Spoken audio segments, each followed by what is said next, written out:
خبر الآحاد بالنسبت الی عدد طرقہ۔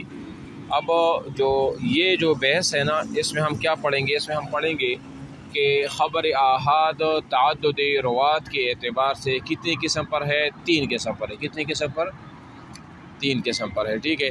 یعنی ایک خبر ہوگی، ہم نے پہلے پڑھا تھا کہ خبر کی ابتدائی طور پر 2 قسمیں ہیں، ایک خبر ہے متواتر اور ایک خبر تھی آحاد تھی۔ خبر متواتر کو ہم نے تعریف بھی پڑھ لیا، ان کی شرائط بھی پڑھ لیے، ان کے اقسام بھی پڑھ لیے اور ان کا حکم بھی پڑھ لیا۔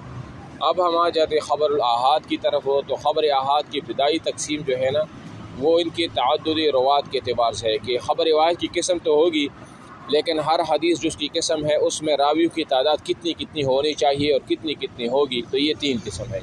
نمبر 1 ہے، میں خلاصہ بتاتا ہوں پہلے۔ نمبر 1 ہے خبر مشہور، نمبر 2 ہے خبر عزیز، نمبر 3 ہے خبر غریب ہے۔ خلاصہ بتاتا ہوں پھر اس کتاب کی طرف آتے ہیں۔ دیکھو خبر مشہور وہ خبر مشہور کہلاتی ہے کہ جس کے ہر طبقے میں کم از کم 3 راوی ہو۔ کتنے راوی ہو؟ کم از کم 3 راوی ہو۔ 3 راویوں سے کم نہ ہو، ہاں زیادہ ہو سکتی ہیں جب تک کہ وہ تواتر کی لمٹ یا حد تک نہ پہنچے، اور تواتر کی کم از کم تعداد کتنی تھی؟ 10 بتائی جاتی ہے، ٹھیک ہے نا۔ تو یہ خبر مشہور ہے، ٹھیک ہے۔ پھر خبر مشہور کے اندر پھر جو ہے نا 2 قسمیں اور ہے، ایک مشہور اصطلاحی اور ایک مشہور غیر اصطلاحی۔ مشہور اصطلاحی اور مشہور غیر اصطلاحی۔ مشہور اصطلاحی تو وہ ہے جس طرح ہم نے ابھی تعریف کی کہ ان میں ہر طبقہ میں کم از کم تعداد کتنی ہونی چاہیے؟ 3 ہونے چاہیے، ٹھیک ہے۔ اور مشہور غیر اصطلاحی وہ تھا کہ وہ مشہور تو ہو، یعنی کہ ہر طبقہ میں یا ہر طبقہ میں کسی ایک طبقہ میں مشہور ہو گیا ہو، یا تو اس کی بالکل سند نہ ہو ویسے مشہور ہو، یا ایک سند ہو پھر بھی مشہور ہو، یا 2-3 سندیں ہو پھر بھی مشہور ہو، لیکن اس میں قطع نظر اس کی کہ اس کی تعداد 3 ہو یا 3 سے زیادہ ہو، ایسا نہ ہو جس طرح کے مشہور اصطلاحی کے ہو۔ ویسے جو ہے نا زبان زد عام ہو، وہ نحو کی نزدیک ہو، وہ اصول فقہ کی نزدیک ہو، وہ محدثین کی نزدیک ہو، بہرحال وہ تقسیمات نیچے بھی آ رہی ہیں، ٹھیک ہے۔ تو یہ ہو گیا۔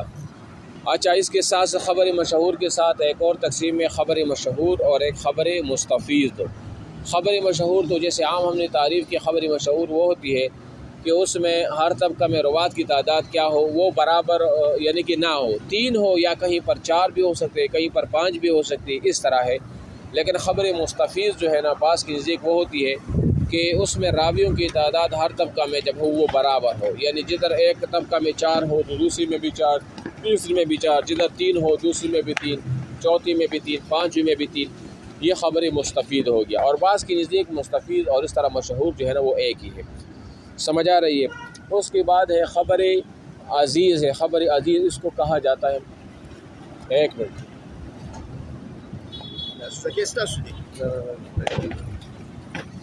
اچھا دوسری ہے وہ خبر عزیز ہے نا۔ خبر عزیز کسے کہتے ہیں؟ خبر عزیز کہتے ہیں کہ جس میں راویوں کی تعداد ہر طبقہ میں کتنی ہو؟ 2 ہو، 2 سے زیادہ نہ ہو اور 2 سے کم نہ ہو، 2 ہو تو اس کو خبر عزیز کہا جائے گا، ٹھیک ہے۔ اور پھر آخر میں آ جاتے ہیں خبر غریب۔ خبر غریب کیا چیز ہے؟ خبر غریب وہ خبر ہوتی ہے کہ جس کی ہر طبقہ میں راوی کی تعداد کتنی ہو؟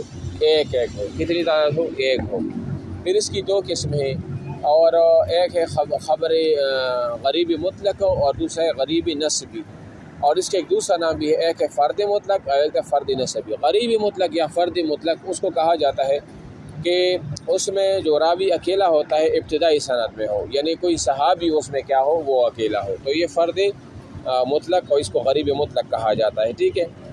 اور اگر دوسری کی جو قسم ہے فرد نسبی یا غریب نسبی، یہ وہ ہوتی ہے کہ اس میں تابعی کے بعد تابعی یا اس طرح وہ کیا ہو؟ وہ روایت کرنے میں اکیلا ہو اور اس کے بعد اس سے ایک جماعت پوری روایت کرے، تو اس کو فرد نسبی یا فرد مطلق جو ہے نا وہ کہا جائے گا، ٹھیک ہے۔ یہ تقریباً ساری جو ہے وہ اقسام ہو گئی۔ اب ہم پڑھیں گے اس کی تفصیلات میں کتاب پہ آ جاتے ہیں، ٹھیک ہے۔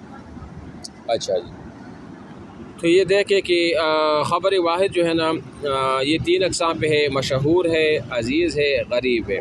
عن قریب ہر ایک پر مستقل بحث کے ساتھ کلام کرتا ہوں۔ میں نے خلاصہ بتا دیا، اب ہم اس کو پڑھ لیتے ہیں، ٹھیک ہے۔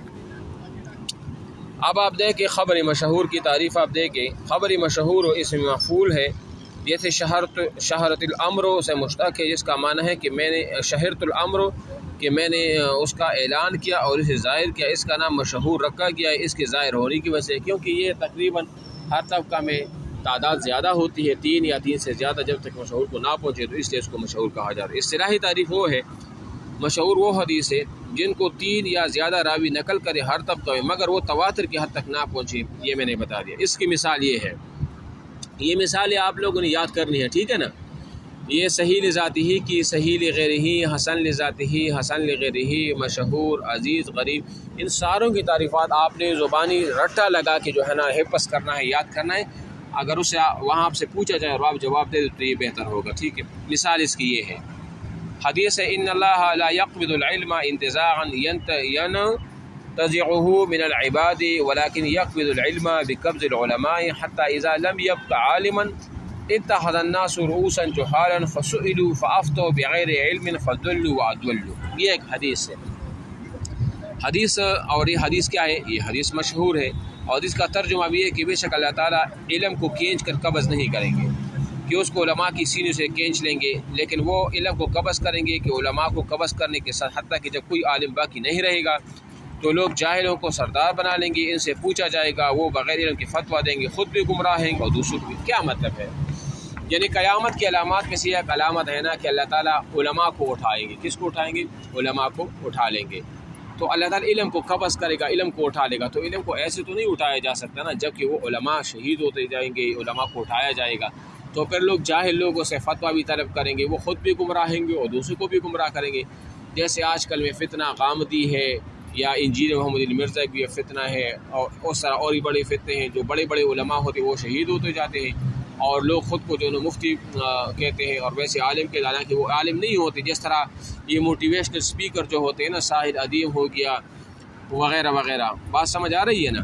تو یہ قیامت کی علامات میں سے ہیں کہ علماء سے لوگ تو نہیں پوچھیں گے، علماء جو ہے نا اس کو شہید کیا جائے گا، اور لوگ ایسے لوگوں سے فتوی لیں گے، سوالات پوچھیں گے علم کے لحاظ سے، دینی لحاظ سے، وہ خود بھی گمراہ ہیں گے، دوسروں کو بھی گمراہ کریں گے۔ یہ وہی چیز ہے، بات سمجھ آ رہی ہے؟ اچھا جی، تو اب دیکھو یہ نیچے کیا لکھا ہے، فہذا الحدیث رواہ ثلاثۃ فاکثر فی کل طبقہ من طبقات اسنادہ فبناء علی ذلک یسمى هذا الحدیث بالمشہور۔ اب دیکھو نا یہ حدیث کیا ہے، اس حدیث کو ہر طبقہ میں 3 راوی یا 3 سے زیادہ راوی نے روایت کیا ہے ہر طبقہ میں، ٹھیک ہے، تو اس وجہ اس کو کیا کہا گیا؟ مشہور ہو گیا۔ کیا کہا گیا؟ مشہور ہو گیا۔ اور یہ مشہور اس لیے بھی اس کو کہتے ہیں نا کہ جب بندہ کو 3 آدمی پہچانتے ہو یا 4-5 باندھے نا، تو وہ بندہ مشہور کہلاتا ہے۔ وہ بندہ کیا کہلاتا ہے؟ مشہور کہلاتا ہے۔ تو لہٰذا ان کی روایت کرتا حدیث بھی کیا ہوگی؟ وہ بھی